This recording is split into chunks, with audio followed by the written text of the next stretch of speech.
guys, we have a guest. Welcome to Table Talk. My name is Elliott Morgan. I'm Steve Zaragoza. Jason Silva. Yay! From Shots of Awe. Go check it out if you haven't. So good, man. Thanks for having me. Hey, thanks for being here. How are you guys? Thank you for coming. Thank you for being here. Thank you for having me. I'm happy to be here. This is a show called Table Talk where we take different topics, different questions, suggestions, either from the Twitters using the hashtag Table Talk or from the reddits.com/r/SourceFed, and that's about it. And we just talk. Yes, Jason? Tell me. You pick the first topic. Okay. Dig in. And while you're doing it, while you're slowly opening it, tell the audience a little bit about yourself. Where you While I'm doing this? Yeah. we're going to multitask. Okay, I'm going to try to multitask. So I host a narrate a series called Shots of Awe, which is part of the Test Tube Network. It's youtube.com/Shots of Awe. And Shots of Awe is a series of shorts, movie trailers for ideas is how we describe them, that explore philosophy, metaphysics, existentialism, futurism, the technological singularity. Pretty much just So cool. I just got goosebumps. We geek out. No, but the idea behind Shots of Awe is like yeah, exactly. It's a series that tries to create souvenirs for creative ecstasy. The idea really is to take those moments that are defined by their impermanence, right? Moments of inspiration. I think any creative person can relate to that. Oh, yes. And turn them into actual tangible content that you can put in a drawer. Wow. So cool. So like, wow. Yeah, we try to bottle inspiration on the series. So you're like a pack rat for ideas. Yes, thank you. Yeah, Exactly. you're like a hoarder of inspiration. Should we start this? Let's do it. Yeah. What is something you thought would never happen to you? Table Talk. Table Talk, yeah. Is that you guys beginning or me beginning? Hashtag Table Talk. No, that's good. This is from Chandra Mucci Okay. Yeah. over on the Reddits. I'm sorry, the Twitter. I'm new. She says, I never thought I would break my leg, but I did this last weekend. Sorry, Chandra. Oh. Well, I've never broken a bone in my life. Not one bone. Me neither. Do you know what that says about us? We're weak. Yeah. We're not adventurous. Because if you they say if you break your bone, it heals stronger. Yeah, we don't have that. No. Our bones are as weak as when we were I babies. think that's the least of our problems. Yeah, we've got soft baby bones in our body that have yet to be broken and become strong man bones. Yeah. It's like teeth. The bones, like the children's bones, will fall away. Well, hopefully they're hollow enough that where we can actually fly like birds. Fingers crossed. So weird.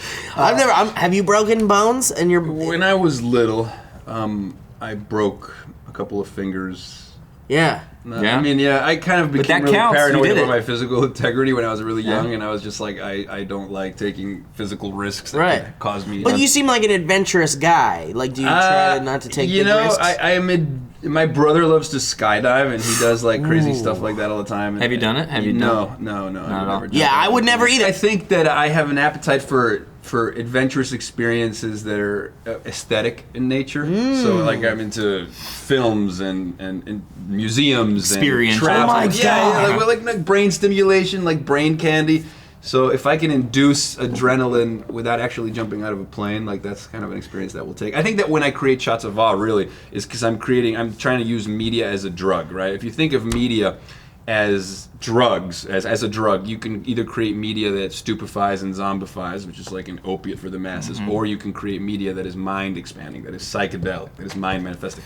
And I'm interested in that because it induces a kind of high. You know, when a film works, when it induces a sort of cathartic transformation in the perceiver's mind and the person that's watching the cinema, I think something has been achieved. And so my desire with the kind of content that I make, and the fact that I'm limited to the short form and to the internet, is how can I, in 2 minutes, create an experience that expands the mind of the viewer. But really, it started as medication for me. Like I wanted to create content that, for me, serves as kind of a. Let me jump in here. To answer the if question. I'm getting too crazy, No, you're great. This is I'm in love. Like, I think we just became best friends. We're about Are we to get best a little friends? crazy. Yeah. we can be best friends. Yeah, please.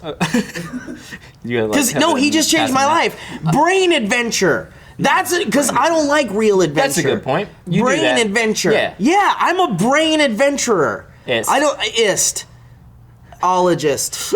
A brain adventuristologist. But to answer the question, something that I never thought I'd do is ask the following question in person to Jason here, and I'm going to do it, Chandra. And that question is, you are obviously up here a lot, which is great, and I relate to that. Yeah. So if you had to nail down whatever your worldview is in 5 words or less, or something like a paragraph, whatever. Wow. My worldview. What is the worldview that is educating these? To me, I'll tell you, outlets?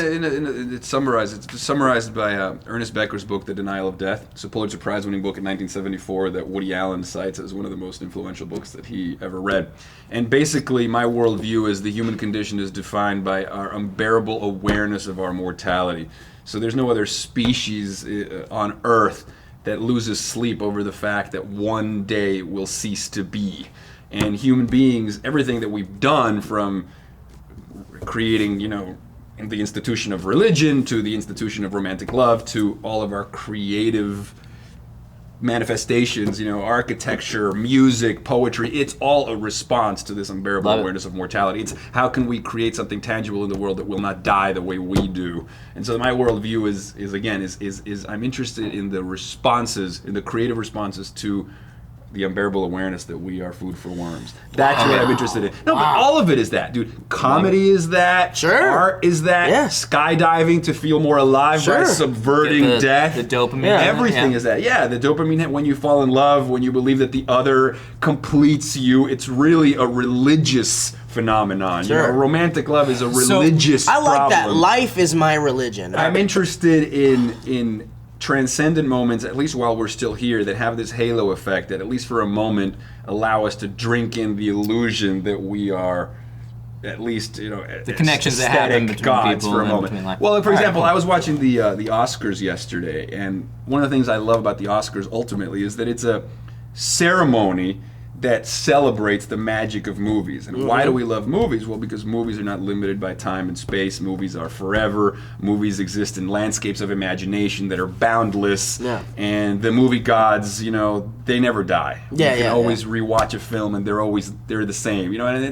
And so a ceremony that celebrates dreams and imagination and that space is something that I think is quite magical. Right? I agree, but it's at its core, it's a ceremony of cinema and the magic of movies. Right. But really, what it is now is just a showcase of dresses and like fucking celebrities. Well, there's here's the thing. I almost think that the red undertones carpet stuff that happens before is boring as hell. Yeah, and the it red is. carpet stuff that happens after is really boring as hell, because it's like, in a way, what they're wearing is giving people at home a chance to buy a souvenir that might make them feel closer to a transcendent talent, which is what a performer or a director or a writer that's being awarded is. I mean, I think that ultimately it's like the dopamine hit that you're getting from all of these figures that are associated with all of these dream spaces, because the iconography of movies actually becomes part of the fan's mind. Like, people that love movies, the iconography of those films becomes part of your personal history. I love this your guy. life becomes I love you so much. your life becomes less. It's not, one's life is not just the experience that one has, but it's actually the shared dream spaces that movies give us access to. So, dude, you're speaking my language, man. Movies are everything to me, and they are like little. My life has bullet points, and not of like the first time I kissed a girl, or like the first time I tried to climb a tree but I was too fat to. It was the first time I saw Inner Space, and the first time I watched Little Shop of Horrors and Ghostbusters, and like that. Movies are language to me. Movies, like, they just is the greatest so language that we've ever had to allow us to enter the mind of the other, to enter shared dream spaces. I mean, you've probably seen Inception, right? Yeah. So Inception was a brilliant film because it was about hacking dreams. Christopher Nolan's film. Was that a little art film? It went to Sundance, but didn't go to major. Think about it closer. This whole idea of the film was about hacking dreams and creating this shared dream space that we could all enter together. But some of the most interesting analysis of that film that came out of that film was this notion that the film was actually a metaphor for cinema. That we already have dream sharing technology, and it's called cinema. And the director is the architect that builds the dream, and he invites the audience into that dream when we go to the movie theater. And then we fill that dream with our subconscious, because we relate to characters, because we assume elements of ourselves and we project them onto those characters, and we see parts of ourselves in them and we see parts of them in ourselves, and so on and so forth. And, you know what? I like that, and it speaks volumes of cinema in general, because it's like you watched Inception and you came to that conclusion that this isn't just about dreams. This is also about filmmaking. Yeah, like which is our dream sharing technology. Right. The general audience sees Inception and they're like Leonardo DiCaprio and like mind-bending CGI effects and floating down the hallway. All I heard about this that is movie great. was everybody being like, "This is the most complicated movie ever," and I did Which not it really think wasn't was in any way at all. Well, you know what it is? Yeah. I think a film like that is successful as a model because Hollywood has that one part of it that's like, yeah, we're a business and we got to make money, and in order to be able to continue to manufacture these dream spaces, we need to have the money to justify the budgets, the $100 million budget. But what was genius about a film like that, and people like Christopher Nolan, is that they figured out a formula that gives people multiple ways in. It gives a mass audience that maybe just wants a bunch of explosions, some entertainment, but then it gives like the cerebral audiences that I love that concept. and there's so much texture in a film like that. Like It's kind of- Community is a great show on NBC. It's kind of happening with Darren Aronofsky and this new Noah movie. Because right now it's probably going to have layers. I'm so excited. I'm so excited because nobody realizes that Paramount is marketing this movie for the religious crowds, and they're really pushing the religious implications of the film. Yeah. But it's Aronofsky. It's Darren Aronofsky. Of course, who's a genius. A genius. A genius. And he's done very up things with art and film, and I don't see him embracing the ideas of the Bible and kind of showing them. Well, it's going to be much more human story. It's going to be much more like Joseph Campbell, monomyth, the hero's journey, the human struggle. Like, He's going to tell a much more. You like interesting Joseph Campbell? story. You a big Joseph Campbell guy? I'm a huge fan of his. I think when you hear him, so he's such a poet. I mean, well, I think the whole archetype of the monomyth is brilliant. Like, you can really see that pattern everywhere. And it exists. I'm just gonna call Joe and let him know we don't need him anymore. Yeah, we don't need him anymore. And also, can this be the longest episode of Table Talk ever? Because we just need to keep talking about this. And let's move the bowl out of the way. Yeah, we don't need I mean, honestly, like I would love to just like poke your brain about films because. Yeah, well, here's my favorite film category, and this is something that will blow your mind a little bit. I'm very curious to find out also what your favorite movie is. Yeah, too. yeah. Well, there's a lot. I don't know if I could list one, but Eric Davis, who's a writer that I adore, writes about the false reality genre of cinema. Sure. And why do we love the false reality genre? And the false reality genre of cinema is those films that make us question what is real and what is not. So that can include films like Jacob's Ladder, it can include The Truman Show, it can include Vanilla Sky, Inception, The Game with Michael Matrix. Douglas, The Matrix, of course, probably the greatest false reality genre film ever made. The Land Before Time. Yeah. No, I'm just kidding. And one of the things that he talks about is fans of the false reality genre are addicted to this moment, and I'm quoting him. Don't ask me why I remember the quote, but I just loved it so much. He says, "The moment when baseline reality dissolves and no new reality has yet emerged in its pixelating wake." So it's that moment in The Matrix when he takes the pill and he starts melting into the mirror that, of course, alludes to Lewis Carroll, Alice in Wonderland, mystic psychotic collapse that you fall into through the wormhole, down the rabbit hole, and who knows where you're going to come out. People who like psychedelic drugs, the very same reason, because it makes you question what is real. Do you trust your perceptions? I mean, you know, what we call reality, as they say in The Matrix, is just electrical signals interpreted by your brain. I mean, your brain doesn't have a direct experience of the world. You live behind 2 inches of skull, and what you call consciousness is a rendering based on electrical signals, interpretation. Reality is interpretation, right? So it makes you, so if reality is an interpretation, then reality has no more currency than dreams, which are real patterns of information, or cinema, which is, as Godard used to say, truth 24 times per second. So if reality is so malleable, then we can then go and like kind of live in our own reality and kind of create our own universe. And that's kind of what it's interesting to me. For those of us that are creative enough and have the imagination there, for I sure. would argue that Who Framed Roger Rabbit would loosely fit into that. False reality. Oh, it was brilliant. Yeah, sure, that element of like, oh wait, are they real? Are cartoons real? What if they Have are? you ever seen a cartoon? But it was kind of brilliant because think of like your experience when you watch even an animation. I mean, animations are trippy as hell. I mean, it's like I remember when I first learned how to like draw my own little animation, little stick figure, and every like page you memo can make pad. him change. Yeah. Yeah, remember, and then you would flip it like that, and you could see that it actually like creates that effect of persistence of vision. Like it's actually kind of mind-blowing in that we know when we're watching cinema that we're not actually even witnessing motion.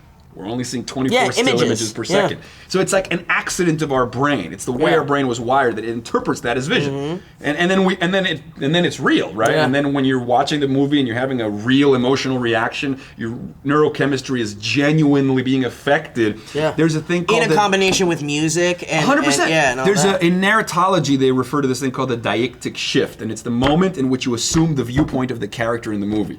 So it's the moment in which you stop being yourself and you start being the character on the screen. It doesn't happen often enough anymore, man. They've done fMRI scans on the brains of people when they're subjected to such media, such movies, and literally your prefrontal cortex, which is responsible for body awareness, self-awareness, goes dim. So what happens is you forget yourself, right?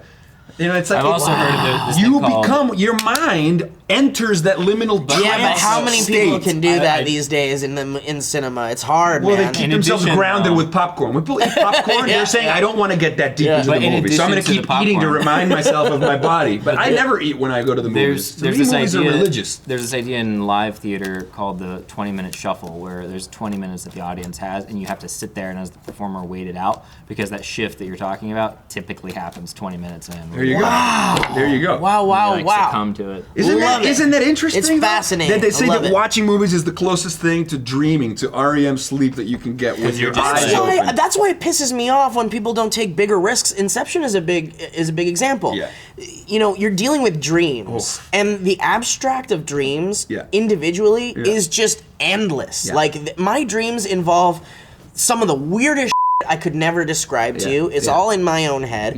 And for some reason, Nolan decided to ground it in reality and not go anywhere near the abstract, except for like the city moved a little bit. What about the love scenes though? The love scenes with him and the girl on the beach. When they're on the beach, and the thing with the children, or what about the whole thing about like death and rebirth, where they let's be when the old men are like, we were old men together once, let's go be young men together again. I mean, there was some weird stuff. But it's a simpler abstract. It's like I want that like only I've been able to see in dreams interpreted in film, you know? Waking Life? Waking Life, yeah. Or like on a lot romantic of Gilliam evenings stuff. of self, I go salsa dancing with my confusion. Dude, I love Waking Life. Too, Richard Linklater, right? Yeah. And I kind of like Scanner Darkly too, even though it was more Hollywoodized. Yeah. But I do want more abstract. I'm sick of the anthropomorphic aliens and stuff. I want things. I want Cthulhu. I want you want 2001: Space Odyssey. You want the end. You want the Star Child in the weird room. And what does it mean? Why not? Why not? Yeah. You liked Avatar, didn't you? I loved Avatar, and it was all abstract. No, you, man. Yeah. No, I look. I want to see like Lovecraftian creatures, and I want to break out of the mold of just like one head, two arms, two legs creatures. And take us somewhere new. Well, I hope that Interstellar does that. Oh yeah, me too. But that's Chris Nolan, and it's about wormehole technology and traveling to other universes. Nolan, like that could be good. And I know I'm gonna get a lot of for this, but Nolan, even though he does introduce new ideas, and I love your concept of Inception too. That's fantastic. It wasn't my concept. That was something on the internet that people were talking about. Well, it's fantastic. It was a metaphor for dreaming. Yeah. But I love it because there's just millions of interpretations of pretty much any movie out there. He's obsessed with that. I mean, he's done it with Memento. Yeah. People say, well, it's a movie about memory, but it's also a movie about consciousness, right? Because it's almost like the character is on a permanent psychedelic trip, and he's experienced designing his consciousness. You know how they say that when you're tripping on a psychedelic, 99% of the experience is set and setting?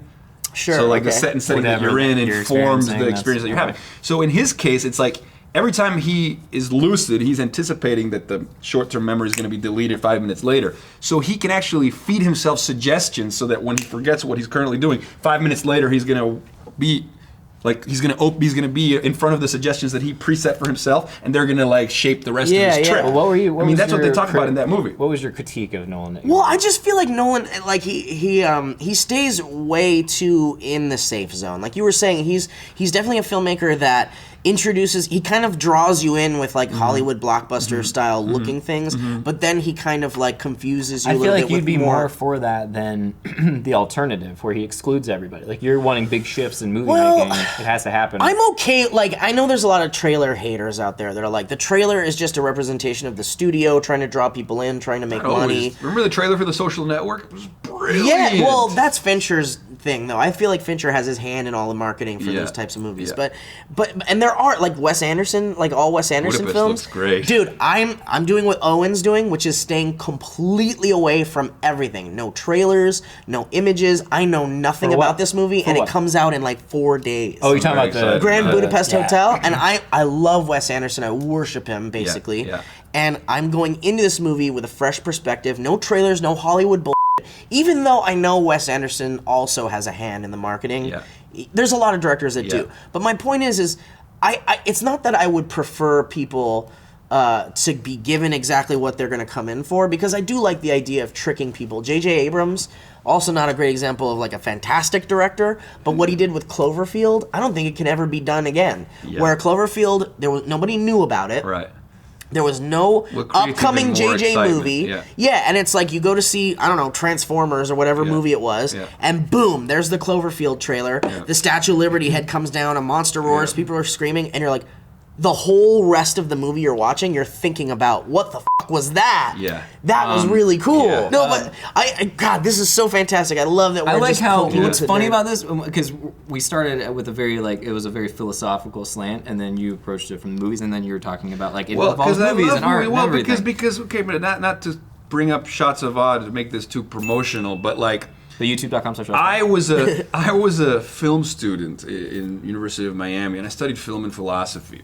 And the reason I studied film and philosophy is because I loved movies, and I loved the subjective experience that I had when a movie did its job. Yeah. When the movie arrested my attention. Diana Slattery, who's an amazing writer, refers to movies as rhetorical technologies. Technologies of rhetoric that literally immerse the viewer. Attention technologies. Yeah. They hijack the body mind and put you into another world. Well, but that is also an element of like the dark theater and like the fact that like you can't whole see anything else, experience. and it's this big window in front of you. Right. Yeah. So I was I love that power that cinema had, and then I was always like a heady guy, so I love philosophical ideas. So movies like Waking Life, movies like Altered States, movies like I always loved those kind of movies. So yeah, originally it was like I want to be a filmmaker, I want to be a director, and so I've had video cameras since I was 12.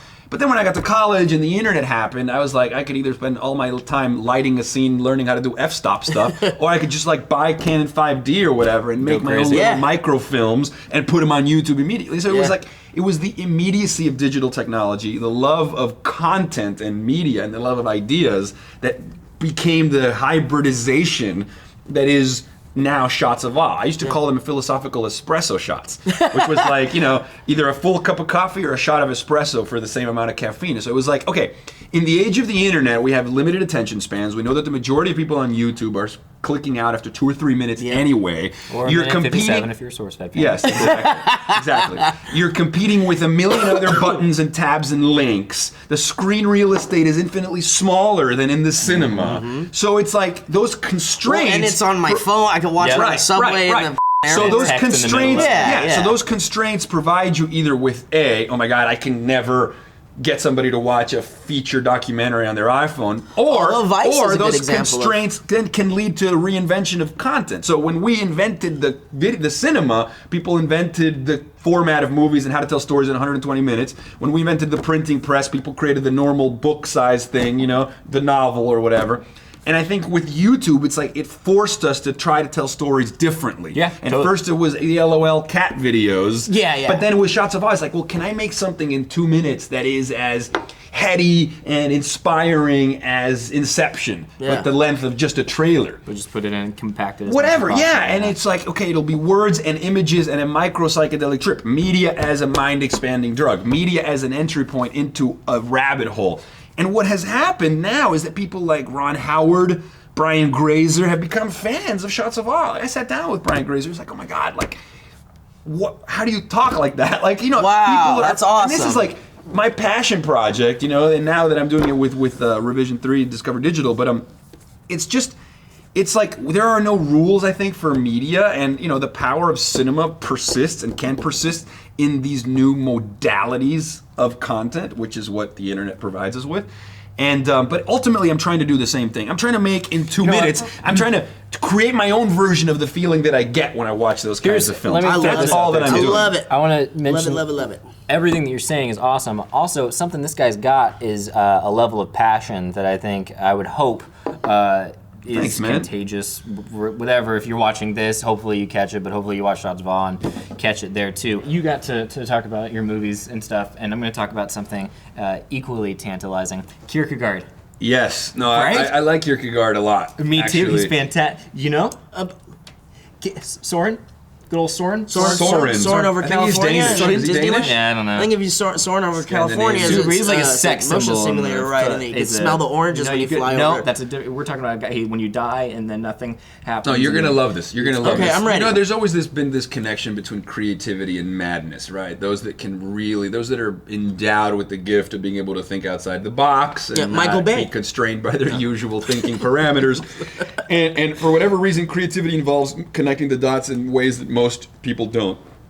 And there's a thin line between creativity and madness. Joseph Campbell used to say the mystic and the madman are in the same waters, but the mystic is swimming or surfing and the madman is drowning. You know, Kierkegaard used to talk about the schizophrenic and the depressive, and basically what he says is that both of them are actually afflicted by too much truth. And so in the case of the schizophrenic, he's torn apart by too much possibility. See, he literally is torn limb to limb because he sees the world unfiltered and it kills him. Too much possibility, right? Sensory It's like sensory overload, fear of missing out, multiplied times a million. He knows that by choosing this, he's not choosing 99% other possibilities. He realized that he's a mortal being and that we're bound by a finite body, but we have boundless imagination, boundless aspiration. And so he's torn apart by too much possibility. The world overwhelms him and he's dead. And then on the other end of the spectrum, the clinically depressed person is actually suffering from a failure of the imagination because they're stuck in a rut. They're stuck in a situation that they don't like, and they actually can't conceive of another reality for themselves. So clinical depression in this context by Kierkegaard is seen as like you're stuck in a room with four walls, you hate it, and even though everybody else is like, well, dude, just open the door and go outside. There's this other world. Quit your job. Try something different. Move to Africa and volunteer. And the depressive is not able to imagine himself in another position. So he hates the here and now, the walls are caving in, and he can't shake himself out of that. Wow, how much of a representation of the world, like percentage-wise, would you say humans fall into those categories? Well, I mean, you know, 50-50. I think the movie American Beauty did a really good job at capturing that zeitgeist. Yeah, remember the Kevin absolutely. Spacey Yeah, character that's a in good American point. Beauty? And Absolutely. he said he felt sedated and he felt like something was off and so on and so forth, the banality of the everyday. Or as Ernest Becker says, the trivialities of everydayness. We tranquilize ourselves with trivialities. Let's think about that. So it's like the world is either overwhelming or it's depressing, but we can do like the banal day-to-day things to distract us from thinking about the big things, right? And that's where There's you get something Michael Bay. calming about paying your bills, right? There's something really calming. Sure, and there's something about calming- going and getting coffee. Oh, it's so calming. and it's calming to Just see order the- a Loca the- Mocha. Yeah, exactly. And A the ninth mocha chocolate Transformers coffee. movie is very calming too, Yeah, right? it's very calming and 15th reassuring. Transformers It's very movie. soothing. I wish we could keep talking for another Why can't hour and we? a half, but unfortunately, as previously discussed, the length of YouTube videos must be of a palatable sort. That's bullshit. We're about to break those rules and stretch the boundaries of YouTube reality and our audience as a whole, and we're going to continue as long as we want. Owen's shaking his head, and Owen Scott's says not no? saying anything. Okay, You great. guys Like are and breaking the subscribe. mold because your stuff is longer and It's you a have little longer, yeah, unbelievable this one's- audiences. Yeah, and I can't believe Because it. more and more people It's are able to watch podcasting. it. Yeah. It makes You know it what's worth it. funny though is like I feel like this is gonna be a good testament, a good test for our audience because there was not one fart sound made in this entire video. We were just And, like we- it was pff, whatever that sound is happening. Yeah, and it was actually just like us waxing philosophical and was. getting down It's my to favorite, guys. the essence. It's a lot of fun with you guys, man. How about lucid dreaming, real quick? Yeah. You done it? I've never done it, but I mean, I think it would be really cool, right? Well, and you know about Have you it, done it? right? Yeah. No, I want Lucid to dream so is when bad. you become Yeah, aware that and you you're can control dreaming it. and you take control of your I've done it dreams. for And you can moment. basically create your own world in your dreams. I've become aware that I'm yeah, flying. Yeah.